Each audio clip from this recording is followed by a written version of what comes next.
여러분, 그때 그 시절 공순이를 아시나요? 그리고 버스 안내양을 아시나요? 까마득히 기억 속에 사라져가는 직업군의 사람들. 우리 사회가 안아주어야 할 사람들. 지금은 어떻게 살아가고 계시는지 그 시절 그리운 분들을 찾아서 사연을 들려드리겠습니다. 오늘은 경남 마산에서 평생을 살아오신 한 여성의 이야기입니다. 올해 72살이 된 김경순 여사. 긴 시간 공장 생활을 해야 했던 그녀는 32에 시집을 갑니다. 그녀의 기막힌 사연이 시작됩니다. 그 시대엔 늦은 나이였지만 사랑보단 조건과 가족이 먼저였던 시절이었습니다. 시집은 평범하지 않았습니다. 남편 김정민 씨는 40 가까운 나이에 아이 셋을 둔 호랍이었고 그녀는 그 집에 이름 없는 며느리로 들어섰습니다. 누군가는 그녀를 새엄마라 불렀고 누군가는 저기요라고 불렀고 자기들끼리 있을 때는 그냥 저 사람이라 했습니다. 참 얄밉고 야속하였습니다. 그래도 늘 아침이면 아이들 도시락 3개를 챙기고 낮엔 허리가 휘도록 집안일을 했습니다. 점심엔 철물점으로 남편 도시락을 들고 가게를 도왔습니다. 하루는 금세 지나갔고 그 하루들이 몇 년이 흘러갔습니다. 하지만 이름 없이 흘러가는 그 시간은 자기 목소리를 낼 수 없던 한 여성의 고요한 흔적이었습니다. 그 집은 늘 조용했습니다. 조용하다는 말은 소음이 없다는 뜻이 아니라 감정이 없다는 뜻이었습니다. 남편은 말이 없었고 아이들은 아버지의 무심함 속에서 제멋대로 컸습니다. 형제 셋은 마치 같은 기운으로 똘똘 뭉쳐 있었습니다. 그 마음은 하나였습니다. 이 여자를 엄마로 인정할 수 없다는 마음이었죠. 경순 여사는 그 속에서 묵묵히 버텼습니다. 밥을 챙기고 빨래하고 눈빛 한번 따뜻하게 주지 않는 아이들을 위해 또 도시락을 쌌습니다. 말하지 않는 것이 살아남는 방법이었던 시절, 큰아들은 커갈수록 두려운 존재로 다가왔습니다. 그렇게 몇 년이 흘렀습니다. 그러던 어느 날 경순 여사는 아이 하나를 품에 안게 됩니다. 그 이름은 민수. 그 아이는 처음부터 끝까지 온전히 그녀의 자식이었습니다. 태어난 그날부터 안아주고 울고 웃으며 책임지며 살아온 단 하나의 생명이었습니다. 그녀는 민수를 키우며 다시 자신을 찾으려 했습니다. 이 아이만은 나를 엄마라 부르게 하겠다고, 이 아이 앞에서만큼은 웃는 얼굴을 지키겠다고 생각하며 위에 3명의 아이들에게도 비교하지 않고 더 잘해줘야 한다고 늘 마음으로 되새겼습니다. 하지만 세상은 또 그 마음을 외면했습니다. 위의 형제들은 민수를 괴롭혔습니다. 너는 우리 동생이 아니야. 너는 혼자 태어났잖아. 우리랑 다른 동생이잖아. 식탁에서 민수의 그릇을 치우고 밖에서는 뒤쫓아다니며 괴롭혔습니다. 그렇게 집안은 겉으로는 평온했지만 속은 늘 불안했습니다. 말로 하지 않아도 조용한 정막 속에서 마음들은 갈라지고 있었습니다. 그리고 어느 날 남편은 끝없는 마른 기침을 하며 살이 빠지기 시작했습니다. 경수는 병원에 가자고 몇 번을 말했지만 곧 낫겠지, 돈 아깝게 왜 가? 라는 말로 병원 가는 것을 거절했습니다. 그렇게 그는 병명도 모른 채 조용히 그리고 갑자기 세상을 떠났습니다. 결혼 10년 만에 이별. 그녀에게 남겨진 건 4명의 아이들과 부족한 살림살이의 오두막집과 철물점 하나, 그리고 가슴속 깊이 고인 눈물뿐이었습니다. 남편이 떠난 후 김경순 여사는 철물점을 정리하고 좁은 골목길의 식당을 열었습니다. 새벽 5시 손수 시장을 돌아다니며 보고 뒷주방에선 하루 종일 허리 한번 제대로 펴지 못한 채 반찬을 만들고 설거지를 하고 솥을 닦았습니다. 그 시절 겨울은 어찌 그리도 춥고 손시렵던지요. 식당은 간판도 작았고 손님도 많지 않았지만 그녀는 꾸준히 한 달 벌어 내 아이의 학비를 마련했었습니다. 큰아들은 대학생, 둘째, 셋째는 고등학생, 민수는 아직 초등학생이었습니다. 그녀는 늘 말했습니다. 모두 내가 안고 가야 할 내 새끼들이야. 내가 낳았든 낳지 않았든 내 손으로 밥을 먹였고 내 손으로 키웠으니 내 새끼라는 말엔 양보할 수 없었습니다. 결혼은 제대로 해주진 못했지만 자식들을 하나씩 출가시킬 때마다 할 수 있는 만큼을 다 챙겨주고 묵묵히 그들의 뒷모습을 바라보았습니다. 때때로 혼자 뿌듯하기도 했지만 때때로 가슴을 부여잡고 울었습니다. 내 몫은 여기까지야. 나는 내 역할을 다했어. 자신을 위해 살아본 적은 없었지만 그녀는 속으로 스스로를 칭찬했습니다. 그 집은 여전히 경순이라는 이름보다 민수 엄마, 그 사람이라 불리는 공간이었지만 그녀는 불평하지 않았습니다. 단 하나 아이들이 잘 되기를 바랐습니다. 좋은 끝은 있을 것이라 믿었습니다. 그러던 어느 날 마산 하포 지역에 재개발 소식이 들려옵니다. 집 뒤쪽의 언덕밭이 보상 대상이 되었고 4억 원 가까운 금액이 들어오게 되었습니다. 그녀는 말했습니다. 이 돈은 내가 가질 수 없다는 생각이 든다. 고생은 내가 한 것 같지만 행복은 자식들 몫이라는 생각이 드는구나. 그렇게 4명의 자식을 불러 앉혀놓고 말했습니다. 이거 나눠 가지거라. 엄마는 괜찮다라며 말했습니다. 그 순간 큰아들이 입을 엽니다. 내가 3억 가질게요. 나머지는 알아서 나눠. 민수가 말하려다 말 못합니다. 형, 그건 좀 그렇잖아요. 말을 꺼내자마자 뺨을 한 대 맞습니다. 고요하던 집안에 고함 소리가 울려 퍼졌습니다. 그날 이후 싸움이 시작됐고 고소와 고발, 형제들은 법정에서 얼굴을 마주하게 되었습니다.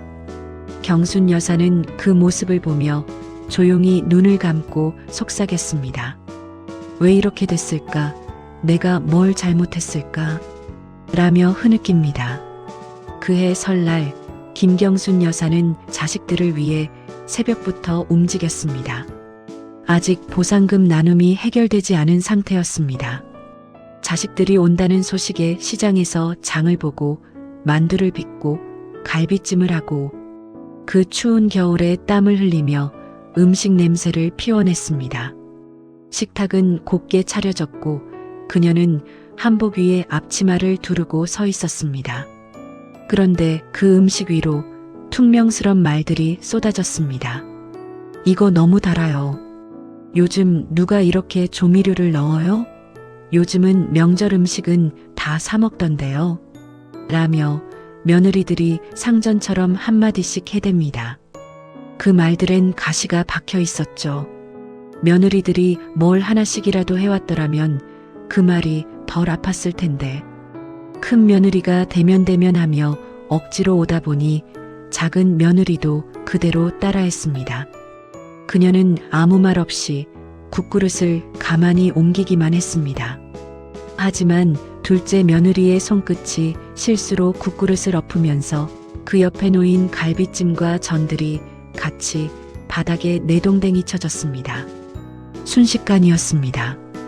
방 안에 흐르던 명절의 공기는 천천히 식기 시작했습니다. 그녀는 그저 한숨을 삼키고 주방으로 나왔습니다. 스스로에게 말했습니다. 나는 왜 이렇게까지 살아야 하는 걸까라며. 다음 날 새해 아침 가족들은 남편의 산소로 향했습니다. 차 안은 차가웠고 말은 없었습니다. 도착 직전 짧은 대화가 오가더니 큰아들 진호가 갑자기 민수의 뺨을 후려칩니다. 내가 무얼 한다고 입을 놀려 임마.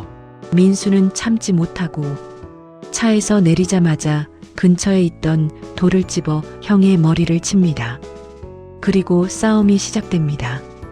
어떻게 동생이 형을? 내가 그럴 수 있어? 너무한 거 아니야?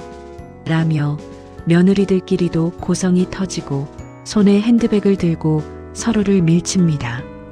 공원묘지 입구 주차장은 순식간에 아수라장이 되었고 소란과 모욕으로 뒤덮였습니다. 명절도 가족도 그날은 존재하지 않았습니다. 그 한가운데서 김경순 여사는 돗자리와 바구니를 들고 남편 산소까지 올라가지도 못하고 가만히 서 있었습니다. 아무 말도 하지 않았습니다. 입을 막았고 눈만 크게 뜨고 있었습니다. 그리고 몸이 푹 꺼지듯 휘청이며 조용히 바닥에 쓰러졌습니다. 병원에 실려갔지만 그날 아무도 그녀를 보러 오지 않았습니다. 누구 하나 괜찮으세요? 라는 말도 건네지 않았습니다. 그렇게 김경순 여사는 혼자 명절을 끝내고 치료를 마쳤습니다. 처음으로 스스로에게 질문을 던졌습니다. 나는 왜 이 집에 왔을까? 평생 하지 않았던 그 질문은 그날 머릿속에 처음 떠올랐습니다. 남편의 산소에서 쓰러진 그 해, 김경순 여사는 마산 근처의 자신이 가끔씩 찾던 절의 공양간에서 일하기 시작했습니다. 공양간 안엔 이른 아침부터 연기가 피어오르고 냄비 속 반찬은 소박했지만 정성이 가득했습니다. 김보살님이 해주시는 무말랭이가 참 맛이 있어요. 함께 일하던 공양간 보살 동료가 말을 건넵니다. 그녀는 처음으로 짧게 웃었습니다. 이런 얘기 참 오랜만에 듣는다며 그 보살에게 고맙다며 두 손을 잡습니다. 그전에는 반찬을 아무리 많이 차려놔도 누구 하나 칭찬이 없었다며 그녀의 말엔 서글픔보다 감사가 묻어났습니다. 그렇게 몇 년을 절에서 지내다 기력이 약해져 요양원으로 옮겨졌습니다. 자식들은 한 명도 얼굴을 비추지 않았고 병실은 6명이 함께 쓰는 공간이었습니다. 그녀는 요양병원의 복도 끝에 옥상 정원을 찾았습니다. 하루 2번 바람과 해를 맞이하며 친구 재숙과 나란히 앉았습니다. 재숙은 고향 친구이자 오랜 인연입니다. 아픔도 비슷한 서로의 과거를 잘 아는 친구입니다. 요양원도 재숙의 권유로 이곳으로 오게 된 것입니다. 재숙은 경순 여사를 만나러 일주일에 한두 번은 이 요양원에 옵니다. 자판기 커피 2잔, 낡은 벤치. 그곳에서 그녀들은 지난 세월을 조용히 꺼냈습니다. 경순 여사는 조용히 재숙을 부릅니다. 재숙아. 그때 그 시절에는 안내양이라 하면 다들 눈빛이 좀 달랐잖아. 너 참 고생 많았어 라며 말합니다. 재숙은 웃으며 고개를 끄덕였습니다. 그래, 맞아. 버스 차장이라는 게 참 힘들고 험한 일이었지. 좀 천하게 보기도 했고, 오죽하면 어디 시집 갈 때 한번 찡그리지도 말고 고개 숙이고 살라고 하더라, 야. 사실 그래서 나도 결혼을 미루다가 그렇게 됐잖아. 돈을 잘 벌었지만 정말 힘들었지. 아침마다 정류장에서는 서로 타려고 싸움이 나고 다들 빨리 타야 출근을 하니까 내가 문을 닫기도 전에 사람들이 매달리고 정말 아슬아슬한 시간들이었었지. 재숙은 허공을 바라보며 식은 커피를 한 모금 더 마십니다. 그때는 월급이 통장으로 들어오는 것도 아니고 손에 쥐어주는 누런 봉투의 현금이었잖아. 봉투 받아서 바로 집으로 보내고 그래도 그때 그렇게 일해서 동생들 대학 보냈고 엄마는 쌀 사고 연탄 넣고 그땐 그게 정말 자랑스러웠었지. 경수는 맞장구 치며 맞으라고 합니다. 경수는 재숙에게 마산 수출자유지역 기억나니? 라고 운을 뗍니다. 그럼 생각나지. 너도 그랬지만 그땐 동네 처녀들 다 그쪽으로 공장 다녔잖아. 전자회사, 신발 공장, 봉제 공장, 카메라 렌즈 공장 등. 너도 나도 기숙사 생활하면서 일만 했잖아. 라며 이야기를 나눕니다. 그 시절 경순도 그랬답니다. 야근 끝나면 머리를 감을 힘도 없이 쓰러져 잠들었고 기숙사 세면대엔 늘 누군가의 피로가 눌러붙어 있었답니다. 그래도 그때는 일하는 게 자랑이었고, 집에 돈 보내고 동생들 학비 보내고, 월급날 되면 회사 앞에 오빠가 혹은 동생이 월급 봉투 받으러 와서 기다리는 풍경이 흔했다고 합니다. 누가 보상해 준 것 없지만 당연한 줄 알았고, 그게 스스로에게 큰 보람으로 여기며 살았다고 합니다. 사실 경순도 결혼이 늦어진 이유가 시골집 좀 살게 하고 4명의 동생들 학비를 보내고 시집 장가 보내고 나니 어느새 30이 훌쩍 넘었더라고 합니다. 동생들만큼은 기름밥 안 먹이겠다고 공부하라고 한 일이었다고요. 다시 대화는 경순의 현실로 돌아옵니다. 경순은 말합니다. 나도 식당이라면서 자식 내 키웠고 내 새끼라고 다 안고 살았는데, 그랬는데 요즘은 며느리들도 나한테 눈도 마주치지도 않네. 음식 보고는 짜다, 달다 말만 많고 참 어이가 없어 죽겠네라고 말합니다. 동생들도 자기들끼리만 왕래하고 뭉쳐서 잘 지내는데 경수는 그곳에도 끼지 못하고 소외받는 기분을 어찌 표현할 수 있겠냐고 말합니다. 지금 와서 동생들께 뭘 바라는 것도 아닌데 이렇게 가슴이 시린지 모르겠다고 합니다. 그녀는 눈물을 훔칩니다. 그녀들의 웃음 속엔 눌러둔 서러움이 섞여 있었습니다. 하지만 서로는 말합니다. 우리가 잘못 산 건 아니야. 누군가는 그렇게 살아야 그때는 집안이 돌아갔고 나라가 돌아갔어. 그게 우리였던 거야. 둘은 그렇게 식어가는 종이컵 커피를 마시며 지난 날을 회상하며 웃습니다.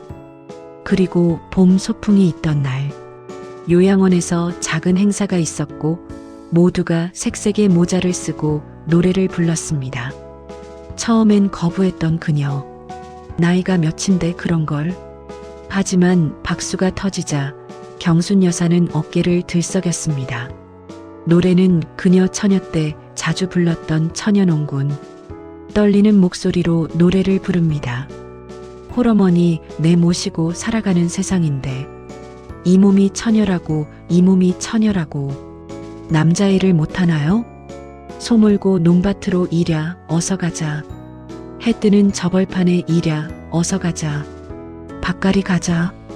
처음에는 떨렸지만 점점 목소리도 안정을 찾고 가슴으로 온몸을 다해 노래를 불렀습니다. 그리고 울었습니다. 그날 그녀는 처음으로 자신에게 박수가 향하는 걸 느꼈습니다. 그리고 속으로 중얼거렸습니다. 그래, 잘 살았어. 내가 웃고 있네. 이런 날도 있네. 조용한 오후, 요양원에서 차량 한 대가 조용히 빠져나갑니다. 그 안에 김경순 여사가 타고 있었습니다. 작은 돗자리와 바구니, 손에는 과일 몇 점. 도착한 곳은 남편의 산소. 남편이 떠나간 지 벌써 수십 년. 그녀는 말없이 천천히 공원묘지의 좁은 길을 걷습니다. 그리고 묘비 앞에 도착해서 앉습니다. 가만히 손을 모으고 입을 열었습니다. 여보, 잘 지냈어요? 그거 알아요? 나 그동안 참 많이 참았어요. 말 못하고 살았어요. 당신이 내 이름 한번 불러준 적 없지만 나는 평생 당신을 불렀어요. 라고 말하며 속으로 그리고 조용히 그녀는 작은 과일 하나를 묘비 앞에 놓습니다. 바구니를 당기며 다시 말합니다. 나는 당신을 위해 산다고 믿었어요. 철물점을 도왔고 자식들도 다 키웠고 집도 지켰고 당신 떠난 뒤에도 난 그대로 살았어요. 라며 속삭이듯 말합니다. 바람이 불어 묘비 옆에 꽃잎이 흔들립니다. 그녀는 눈을 감고 속삭입니다. 여보, 이제는 좀 나를 위해 살아보고 싶어요. 이제 나라는 사람으로 살아도 되겠죠? 미워도 했고 원망도 했고 그래도 사랑도 했어요. 그 모든 감정들 오늘은 그냥 바람에 실어보내려고요. 민수도 잘 컸어요. 막내니까 당신이 좀 더 지켜줘요. 마지막으로 고개를 숙이고 인사합니다. 그녀는 나지막히 잘 계세요. 당신은 이제 나와 따로 있어도 괜찮아요. 나는 나로 살아갈 수 있어요. 라고 말하며 뒤돌아봅니다. 끝까지 이 사연을 함께 들어주셔서 감사합니다. 착하게 살면 손해보는 세상 같지만 그래도 착하게 살아야 마지막에 마음 하나는 편안할 수 있는 것 같습니다. 김경순 여사님, 오늘도 당신의 삶을 응원합니다. 이 이야기를 전해주신 김경순 여사님께 깊이 감사드립니다. 다음은 그때 그 시절 안내양을 아시나요? 로 민재숙님의 사연을 준비했습니다. 가슴 아련히 떠오르고 남아있는 추억이나 사랑 혹은 아픔이 있으시다면 비슷한 시대를 살아온 우리들과 함께 풀어보시기 바랍니다. 댓글창에 남겨진 이메일로 사연을 보내주시거나 댓글로 남겨주십시오. 여러분의 사연을 기다리겠습니다. 기쁨은 나누면 배가 되고 아픔은 나누면 반으로 줄어든다는 말이 있습니다. 앞으로의 날들이 더 따뜻해지길 기원합니다. 여러분들의 사연을 전해드리는 따숨 채널이었습니다. 구독과 좋아요로 함께 해주십시오. 감사합니다.